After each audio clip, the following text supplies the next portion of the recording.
Hello, friends. Welcome back to Verses and Visions Creative Conversations. Every episode here is meaningful in its own way, but sometimes a conversation unfolds with such depth and heart that we know it deserves more space. That's what happened with today's guest. Instead of squeezing it into one episode, we're sharing it in two parts so nothing important gets lost. And her story, her wisdom, and the light she brings can fully breathe. It's part one, and part two will follow next week. I hope it speaks to you. Let's jump in. Welcome to Verses and Visions Creative Conversations, where creativity and purpose meet to inspire and uplift. I'm Cassidy Beck, your host, here to explore the stories of artists, dreamers, and changemakers who are walking in faith and using their unique gifts to make a difference. Each episode is a reminder that your vision, paired with God's purpose, can transform the world around you. Let's get started and spark some inspiration together. I am so delighted to be welcoming Carrie Yost. I met Carrie at a conference, and I want to tell you a little bit more about Carrie. She is so impressive. She was born and raised in a small town in southeast Idaho with six brothers and one sister. In high school, she participated in as many sports as her parents would allow, eventually earning a full scholarship to participate as a heptathlete for the Aggies on Utah State track team. While there, she would earn a degree in communication disorders and marry her best friend, Lauren Yost. In 2006, together they have 7 children, 6 daughters, and 1 son, ages 18 to 6. In 2021, Carrie came down with a health condition that would permanently change the course of her life. Through a series of miracles, God would change the 37-year-old athlete into a songwriter. She released her first song in September 2023 and has since released 15 others. Carrie, welcome. Thank you so much. I'm so happy to be here. So let's start out. What events are in a heptathlon?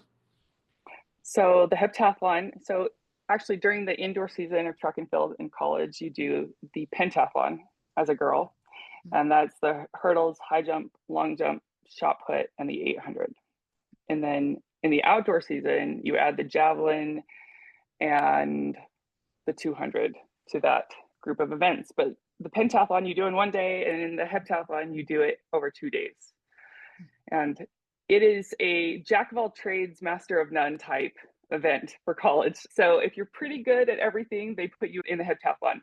If you're not amazing at any one thing, that's a good place for you. So I could do everything fairly well. I just wasn't like the top of anything. So that was why I did the heptathlon. So is it back to back? Is it a course over a course of time when you're competing? So usually there's a group of women who are doing it, like anywhere from 15 to 20 of us. And then we would all line up and run the hurdles, and then you go to the next event. And sometimes there's like a waiting period. So like you'd go and you do the 100-meter hurdles, and then you'd go straight to the high jump. So there's a lot of sitting around. But no, it's like back to back. You do the 5 events right in a row, and just depends on how long it takes, just how many people are involved in it. But I would say that it's the most fun thing to do because you get to do everything instead of just specialize in one thing. That's incredible. So tell us a little bit about your journey because you went to this being an incredible athlete and competing at basically everything. You mentioned that there was like a health condition. Do you want to tell us more about that? In 2020, the end of 2020, I started having some gut issues, and I didn't quite know what was going on. COVID had hit that year, and it was hard to get into a doctor. And so I just delayed and I waited. And then I actually had some bleeding from the gut. And everything that you read online basically tells you, like, you need to go to a doctor right now. This is happening. And so when I went to get an appointment, it was like 3 months down the road, and it just progressively got worse and worse. I thought for sure I had colon cancer and that I have 7 kids, and I was stressed out of my mind about it. I was losing weight like crazy and just no energy at all. I was so tired all the time. And so finally, when I got in, they diagnosed me with ulcerative colitis, which is not cancer. I was so grateful, but it was life changing. And what ulcerative colitis is basically sores in the sides of your colon, and it makes you bleed. And sometimes it's 15 to 20 times a day. You're running to the bathroom and you can't leave your house. And it is not glamorous in the world of diseases. It's not like the most pretty thing to deal with, but it now feels like a gift from heaven. Isn't that weird? that I would say that about a health condition, because it completely changed my life physically, but also it made me go through some things that I never would have gone through in any other way. And it turned my life in a different direction. And I just cannot believe what God has done over the last 3 years. It's been remarkable to watch it unfold, actually.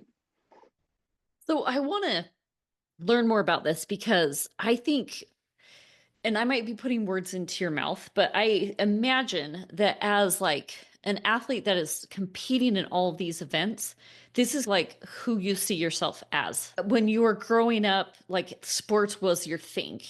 Right. And then, so how did you allow yourself to let that vision of yourself change? It actually wasn't as easy as I'm looking back at it now, and I'm feeling that way right now. But when this first was all going down, I had to basically quit everything. And that included, I was running like Tough Mudder races and Spartan races with my friends. And I built like this makeshift gym in the back of one of our farm Quonsets. And we, like, my husband literally welded me like a squat rack because that was something that was important to me. And we don't have anything here in our town. And so I built this makeshift gym, and then I invited basically any woman who wanted to join to come and work out every morning while our kids were off to school, or if we had little kids at the time. And we'd work out together every single morning. And then that just stopped too. And everything just went out the window. I was on the city council here. I was coaching track. I was coaching little league teams for my kids, constantly involved with callings, and like everything just had to go away, and I was just stuck at home and not feeling well. And I had a moment where the scripture in the Book of Mormon that talks about that God would make weak things strong, I felt like it was opposite for me. And I was like, what the heck? Like, why is this happening? I'm like, you didn't make something weak strong, you made something strong weak. And I felt that way emotionally, and I felt that way physically. Like I'd never struggled with any kind of like anxiety or depression or anything, but it took me down, and it took me down fast and hard. And I was a different mom, I was a different friend. Like it changed like how I felt about myself. And anyway, it was, but always these things, like we learn so much about ourselves and what it is that we rely on to view ourselves, like what we've put our what is important, right?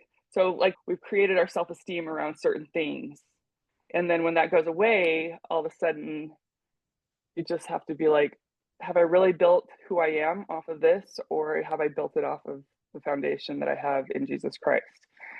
And that took over a year to really figure that out and recognize that my worth came from him, not from the things that I had been doing. That's so important. And I love what you were saying about what is your worth attached. So I feel like, and granted, it is easier in this sphere where you're able to look at it hindsight. Can you walk us through what that looks like? Because I think when you're in it is awful and painful and Right. horrible. So how did you like have this shift in your perspective and in your mindset? Cassidy, I can't even really tell you exactly how that happened. I've always been a fan of Jody Moore, that you get to choose what you feel. And really, that is like the thing in my family that people hate to hear because I say it so often. You can choose to feel like that if you want. And really, that's what it comes down to, is like just deciding to have different thoughts about what your circumstances are. And that's finally what I just felt like. I can either be miserable, or I can still be happy in whatever circumstance I'm in. And so that was the shift for me. I think there's initial like shock, and everything just feels overwhelming and completely like hard in the moment. And people have to go through that, and you can't talk them out of it. And you deal with it in your own way. And then there's a point where you just decide whether it makes or breaks your life. And I've lost my hair, like half the volume of my hair, 3 different times. From I'm not sure if it's like stress related from like major flares, but I'm losing it again right now. And this time it's just, I'm like, it'll come back. It'll be fine. But the first time was just like, what is happening? And why is this happening? And every time I'd pull like handfuls of hair out, I was just like, oh, this is so awful. And now I'm just like, I guess I just need to go cut my hair shorter so it doesn't bother me now. And so you get accustomed to whatever it is that you are going through. And I think everybody does that with the challenges that they go through. Because if they don't, then life is hard, because hard things happen over and over again, and you just become more reliant on God and on yourself of getting out of things more quickly. Hey, Verses and Visions family. If you're on a journey to bring your God-given visions to life, whether you're an artist, entrepreneur, or simply someone ready to take the next steps towards your dreams, I've got something just for you. Join the Sageverse Publishing newsletter. It's packed with encouragement, practical insights, and strategies to help you stay focused, overcome challenges, and build role momentum. Let's walk this path together. Sign up today at sageversepublishing.com because your vision matters, and I'm here to help you make it happen. Let's talk about the original soda beer's drink, apple beer. If you know, you know, and if you don't, well, you're in for a treat. Apple beer is a crisp, refreshing drink that's been a family favorite for generations. It's non-alcoholic, smooth, and packed with that perfect apple spice flavor. Whether you're sipping it solo or sharing it with friends, it's always a good time. It's more than just a drink. It's tradition. It's community, and it's about savoring the simple joys in life. So next time you're looking for something special, reach for an apple beer. Now available on Amazon. Cheers to good times and great conversations. Can you tell us about that journey for you? I've always known that I have been a good writer, but I don't have the patience to like sit down and write a book. I don't even actually like to write books or write. And so when I was in college, I did well in English and things like that, but I never did anything else after that. I always knew that I could speak publicly well because I could write well. And I really didn't do hardly anything in that arena for a long time. And music was even worse. I took some piano lessons from my mom for several years, but I was never consistent at practicing. And I gave her the hardest time every time we'd sit down for a lesson. And she wanted perfection from every piece. And so it took me a long time to pass things off. And I just didn't have the focus or the love of it. I loved music, but I didn't love to sit at the piano. And so I ended up stopping that probably in middle school. And then I did some choir, and I did a couple years of band playing the clarinet in middle school. And music was just like a back burner to all things sports growing up. I loved good music. I grew up in a home where we listened to lots of Motown, lots of jazz, just lots of different influences of music in my life. And every Sunday night, I would sit around the piano with my dad, and I would sing and he would play the piano. And it was music from like the 40s and 50s predominantly. And so I knew all of these old songs. And that was probably one of the main influences in my life, was just being able to do that with my dad and creating those memories around the piano with him. But when I got married, I didn't do anything with music for years. I would play the piano maybe once or twice a year. I was having kids, had little kids. It was just hard to ever make time for that. And when I got sick, my daughter became good friends with a girl named Amber. And Amber was going through her own kind of faith struggle. Everybody goes through that at some point or another. But she just happened to be going through that when I was sick, and my daughter Taylor became a good friend.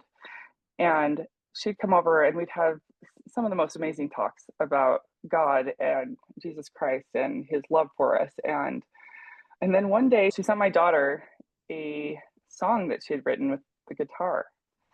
And it was called Peter's Song. And Taylor came upstairs and she showed me this song. She was like, "Mom, Amber wrote this." And I'm listening to this song and I'm like, "Amber, this is amazing that you did this." And anyway, I could hear a couple of different things in the song that I was like, it could probably change just a little bit to create a little more emotion here. Not that I knew anything about music, but I could hear that she was singing like an alto line. And I was like, I think you could maybe create the melody by going up like this. And then I could switch the words really easily to make them work with the beat that she had. I was like, what if you said this here instead? And that way it drops out one of the consonants, and that would work better here. Anyway, and we went to the local Caribou County Fair, and we ended up winning against a bunch of 10-year-olds. Really, it wasn't anything exciting, but it did spark something in me of there's something here. And I really felt alive doing that, especially after the previous few years of nothing. So secretly, I bought a ukulele. And when I learned that most songs are just 4 to 6 chords, just repeated over and over again with a ukulele, I just thought, oh man, I could do this, even if it's just for myself. And so I started writing just little songs based on things that I knew, almost as a way just to cope with life and also to write down the things that I wanted my kids to know. At that time, I was really ill and I couldn't leave my home a lot of the time. And I wasn't sure if I was going to lose my colon. There was a lot of emotions and a lot of feelings, but I just kept thinking, if I died in some way, I don't know how that would happen, but I want my kids to know certain things. And so I ended up just putting them to song for the purpose being that how many primary songs do you remember from when you were a child? Pretty much anything that you were taught in primary music, you will hold on to. And I just realized, man, if I want my kids to know something, I want to sing it to them. And so I started creating different songs based on teachings that I wanted my kids to know. And one of them in particular was called Walk God's Covenant Path. And it was after President Nelson had talked about walking the covenant path. And my daughter Addie was getting baptized that year. And I thought it'd be cool to just have the sheet music for this. And so I went and I learned how to create sheet music, even though I played so poorly. But I did. I went and learned how to create sheet music because I didn't know anybody that was doing this. And so I put the song down on paper and I taught about why we make covenants and why they're important. And there was just little things in along the way that prepared me for the next thing and then the next thing and then the next thing. And so I didn't learn it all overnight, but it was like God would put the right person in my life just right after the next thing that I needed to learn. And it is impossible for me to look over the last 2 years and not believe that God is directly guiding everything that I'm doing right now. And it just has felt, okay, here's my 2 measly fishes and a couple loaves of bread. And it's just been, yeah, remarkable to watch. That's amazing. And looking at your stuff online, a lot of it is it arranged by Daniel Blumberg? Is that right? He is someone like he's a mentor of mine, someone that Mm-hmm. really respect and admire. How did you meet him? So that was the initial, or like one of the initial miracles. I'd written a song and tried to do something with it myself. And I didn't know anything about production. I didn't know anything about music videos. And so I bought this like little speaker that you can attach to your phone. And then I asked a couple of girls to come sing it for me. And I was a photographer before I got sick. And so I videoed them. And the video was great. And the sound quality was so bad. It was just like something that you would record on your phone, right? And then I went and I put it on the LDS Music Fans page on Facebook. And bless Daniel's heart for being kind because it was not great. Even like the melody, the girls were amazing, but I did the best that I knew I could at the time. And Daniel Blomberg was the only one that commented on it. And he said, I really like your hook. And I didn't know who Daniel was. I had no idea. I lived in the middle of nowhere and I had no connections to this world, to the music world at all. And so I didn't know who he was, but I clicked on his profile and I was like, oh my gosh, he's a producer. Okay, this is probably exactly who I need to talk to get some answers. And so I set up like a consultation with him and found out that he was Shauna Edwards' arranger.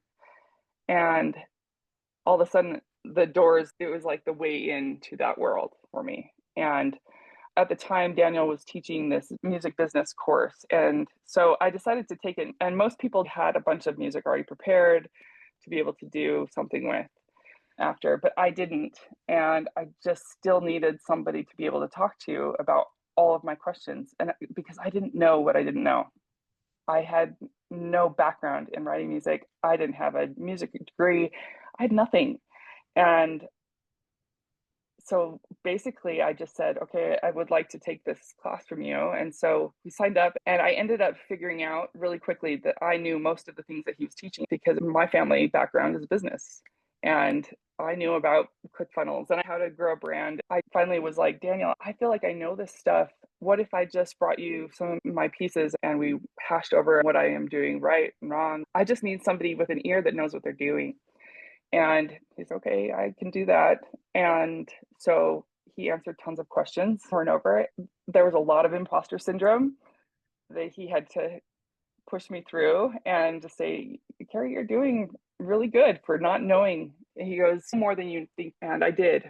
I really did. I didn't think at the time that I knew as much as I did, but finally we used the last couple hours of that class to produce my first song that still is not it's still not out. Still haven't finished that one, but I went to his house and he produced this song right in front of me. And all I did was I played it for him, and the man is a master. Daniel is just like my favorite person to watch work. And every time I work with him, it's like Christmas because I know what I'm going to get after. It's going to be something remarkable. And so that day was just, it blew my mind what he could create from the things that I had brought to him. And after that, it was all over. Daniel, not only now, he was a mentor at the time and I was a client, but he has become one of my good friends. He and his wife, I ended up working for him for about 4 months doing sales. And just, we have the best relationship. And I want his success more than anybody else because I truly just believe in what he's doing and that he has such a gift to give the world. So he was a miracle in my life. That God would hand Daniel Blomberg very first to me, I just feel is the greatest gift that he could have offered because I feel like it pushed me along way faster than it would have had. I just feel very grateful. So many things that I want to follow up with that. I do like to talk about imposter syndrome, and I'm curious what that looks like to you. If you can talk us through your internal dialogue. Yeah. If you knew me, you would realize, like, in my family, I am not the musician. My brother Paul has always been the one that could just play the piano, play anything. And so even in my family, it was hard for me to show them things because who's going to believe it? It was hard to convince my own family that I was, even my own husband. He just thought it was a nice little hobby for a little while. And it was hard to tell him, no, I would really like to see where this goes. And even people in my community, and I think everybody was a little bit blindsided that I had done such a 180 with what was important to me. And so that played a role in it. But also, I, like I said, it was just not knowing what I didn't know. And that was stressful for me because anything that I've ever done, I felt like I could do well, and I didn't want to look like a fool to anybody. And so I waited until I felt like it was something that was really good before I went public with my music. I probably wrote 300 songs before I wrote Believe and had Jerica Jameson sing that. I'm so grateful that I waited. I'm grateful there was a little bit of imposter syndrome because the stuff at the beginning was not as good. And so I waited until I had something that I felt was worthy to share with the world to put it out. And every single time I would meet with a new artist at the beginning, I just would feel like the not smartest person in the room because there would be words that would be used that I didn't know what they were talking about. Parallel fifths, stuff like that, that I had to ask questions a lot. And I didn't even know how to know which key things were in. And I remember talking to Dave Zimmerman and I just said, how do you know which key it? And he just said, usually it's the last note that they hit in the whole song and that's what they will end with. And so but there was so much to learn. And so that was where that was and very much had imposter syndrome because of not knowing what I didn't know. Something that we touched a little bit on, and I would love to hear more thoughts about it. You had talked about how just looking at your journey, this music kind of aspect of your life and of your journey was only possible when you slowed down or when things Mm-hmm. got real rough. And this is, I guess it was like an opening of your heart, like a ripping off of all the band-aid or how, Mm-hmm. whatever metaphor you want to use. Can you speak to that? Yeah. So when I think a lot of times we feel like we know what's important, or we continue to keep doing the same things over and over again because it's easy, because we don't have to learn anything new. And I think that's probably why there's not a whole lot of shifting and changing during your middle years. You are in the grind of callings or jobs or motherhood or whatever that may be. And we really push off doing something that's new and challenging because sometimes it's just too much to keep growing in the same way we did as children and through our school years. But for me, when that happened, when everything else had to fall away, like I speak about this in one of my songs, Learn in the Dark, when glory and accolades all fall away, when darkness steps in to take up their place, I kneel down and say, I'll find you in misery. But that's really what happened. I had been this athlete that I'd won a lot of things, and I won 6 state championships in high school. I was the athlete of the year. I had all of these things that I felt made me. And God had to just be like, okay, we need to make her sick so she will find this talent that she doesn't even know she's got. And for me, it was just when everything else went away, I was able to really focus in on what it was that God wanted me to do. And I hope that most people don't have to do that to be able to find the things that God wants them to do. I think He had to compel me to be humble and to listen a little more closely to what He was guiding me to. I wouldn't have had time otherwise. I wouldn't have made time otherwise. And so I'm grateful for that. So a part of my own journey that like I think this is why it's resonating so much that you're saying like with so I played an instrument for a while as you're speaking like in childhood, and then just life got busy and so it Yeah. just like sits in the corner and is untouched, and I've lost a lot of the knowledge that I had, and it was in COVID when everything shut down that I was like, okay, I first have to repair it and then play again. And it did fill a part of my soul that, like, you just didn't know was You missing. forgot. Yeah, it's been interesting because then as the world got back to normal, the instrument has gone back to the wayside. And Mm-hmm. just this Sunday, my one of my kids is, hey, do you think you're ever going to play again? And I was like, I've been thinking about it recently. Like, I need to, but it's so hard to, with everything that's going on, to prioritize that as well. But when you said that, I had this funny thought. Your kids asked you, are you going to ever do that again? And I feel like I feel that way about laundry now. Like, are you ever going to fold your laundry again and start folding all the laundry again? And for me, like I have filled up all of the little spaces that I don't have to do with Yeah. music now. I'm pretty sure like we all do it. We all put away the things that we don't we don't feel are important at the time. But a lot of times we're putting away the things that actually would help us feel joy and or take away the stress relief. And I've become really conscious about the things that I allow into my life now, the things that I do, because so often we're just going through the motions rather than really trying to live the life that God wants us to live. And so I have to say no a lot more often than I used to. And I used to be very big into people pleasing. And I just had to, because my autoimmune stuff is also flared up by stress, predominantly by stress.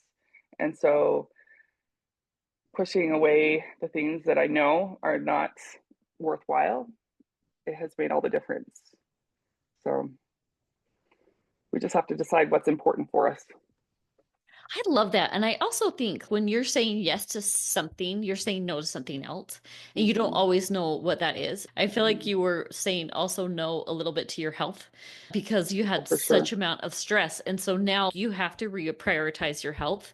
And this is what you're saying yes to. And so you're making room for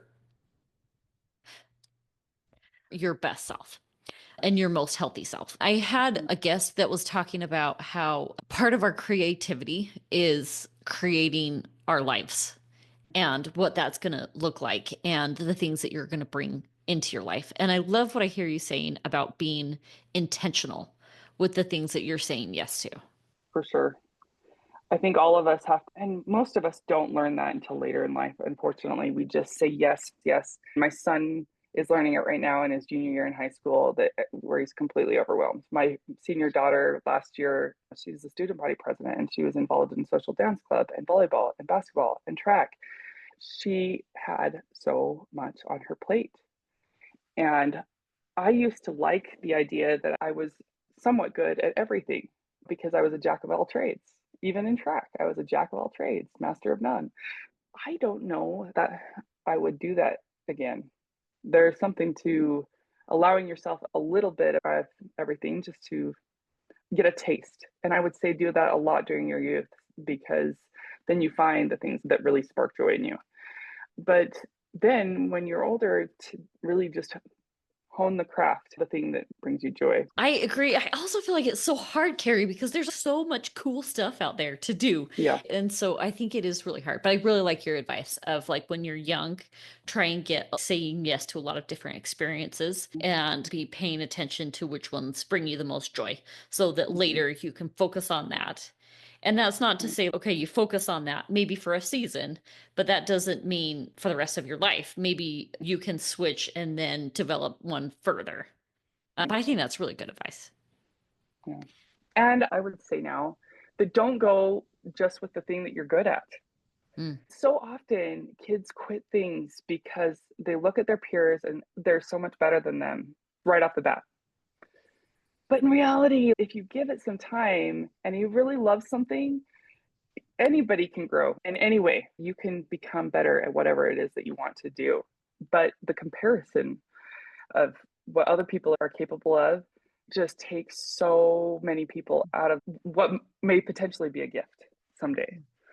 Even amongst siblings, I always felt like I was not good enough in compared to my brother. And unfortunately, that stifled that creativity early on. And I would have learned a lot more had I not had that comparison with my brother.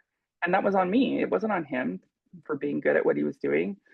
We just have to tell ourselves different things. If you enjoy something, just keep going with it rather than making it about being like someone else. I love that. And I feel like it talks like circles back to what we were talking about earlier, where we were talking about